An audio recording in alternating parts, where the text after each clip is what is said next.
আজকে আমরা আসিয়াকে নিয়ে কান্না করছি। কত আসিয়াকে এর আগে আমরা দাফন করেছি, বহু আসিয়াকে এই মাটিতে আমরা দাফন করেছি, কিন্তু সেই আসিয়ার ধর্ষকদের কোন শাস্তি আমরা দেখিনি।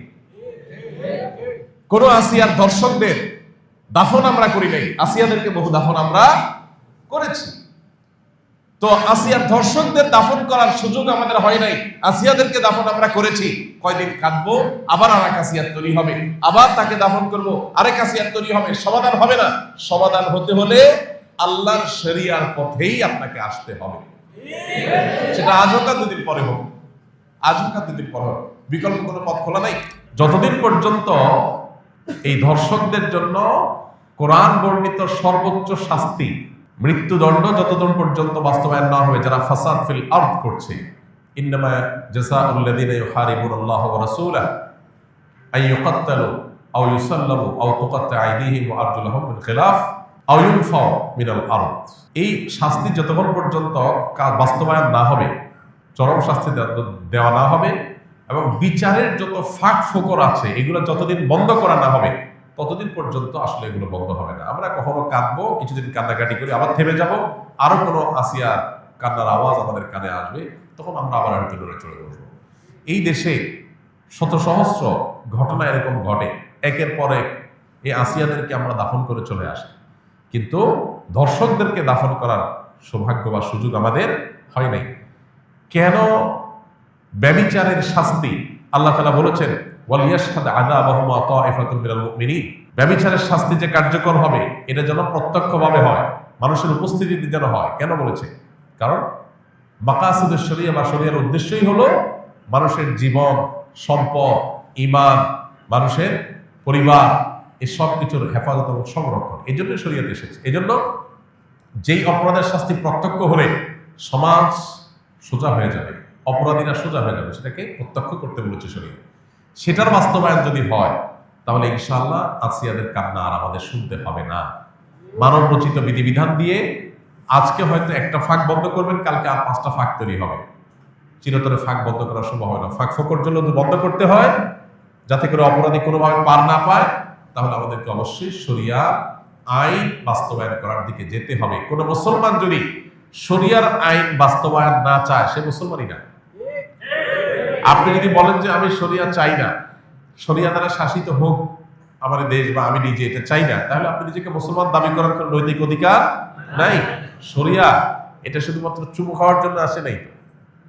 আপনি পারছেন না শরিয়া দ্বারা শাসিত হতে, অপরাধ বোধ আপনার মধ্যে আছে যে আমি পারতেছি না বা আমরা পারতেছি না, এটা একটা লেভেল পর্যন্ত চলে। কিন্তু আপনি চান না, পছন্দ করেন না, এটা চলে না। এটা মানে আপনি বিদ্রোহ করলেন, অস্বীকার করলেন, ঈমান থেকে খারিজ হওয়ার মতো বিষয়। এই জন্য ভাই, মানুষ, আমরা উন্নত পৃথিবীর উন্নত দেশগুলোতে জানি যে প্রচুর পরিমাণে সেখানে তাদের আপনার টেকনোলজিক্যাল সাপোর্ট আছে, তাদের কাছে অপরাধীদেরকে শনাক্ত করার 1000টা সিস্টেম আছে। কিন্তু যেই পরিমাণ ধর্ষণের ঘটনা এই সমস্ত দেশেও ঘটে, আপনি অনলাইনে একটু সার্চ দিলে দেখতে পাবেন যে কোনোভাবেই সেগুলো তারা থামাতে পারছে না। কর্মস্থল থেকে নিয়ে শিক্ষা প্রতিষ্ঠান পর্যন্ত কোনো জায়গায় তাদের নিরাপদ না। নারীর নিরাপত্তা নিশ্চিত করবার জন্য শুধুমাত্র ইসলামী শরিয়ার বাস্তবায়নই না, ইসলামী বিধিবিধান এবং ইসলামী যে লাইফস্টাইল সেটা ফলো করা জরুরি।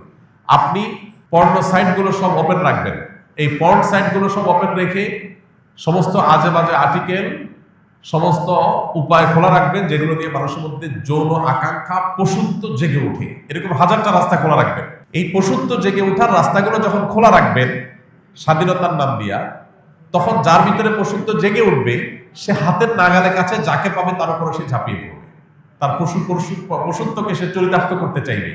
এই ধর্ষকের পশুত্বকে জাগিয়ে তোলার জন্য, এটাকে জাগ্রত করবার জন্য যে সমস্ত উপায়গুলো কাজ করছে, সেগুলোতে আমাদের হাত দিতে হবে, সেগুলো থামাতে হবে। এত সব দুঃসংবাদের মধ্যে একটা আনন্দের সংবাদ যে সরকারিভাবে সব পর্ন সাইটগুলো বন্ধ করার ডিসিশন হয়েছে, আমরা শুনেছি পত্র-পত্রিকার মাধ্যমে। এটা একটা গুড নিউজ।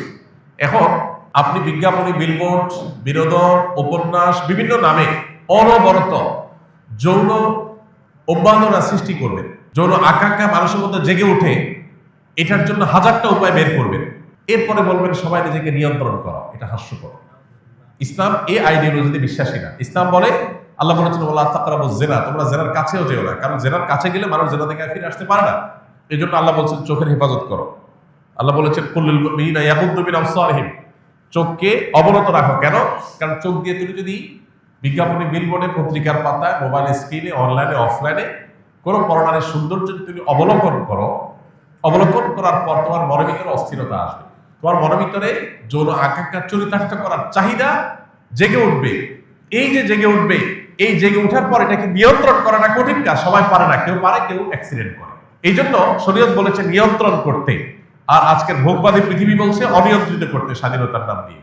আপনি মানুষকে লাগামহীন করে দিবেন, আবার বলুন সবাই যার যার যাকে নিয়ন্ত্রণ করো, এটা হাস্যকর, এটা সম্ভব না। এই জন্য দুইটা জিনিসের বাস্তবায়ন আসিয়াদের কান্নাকে থামাতে পারে।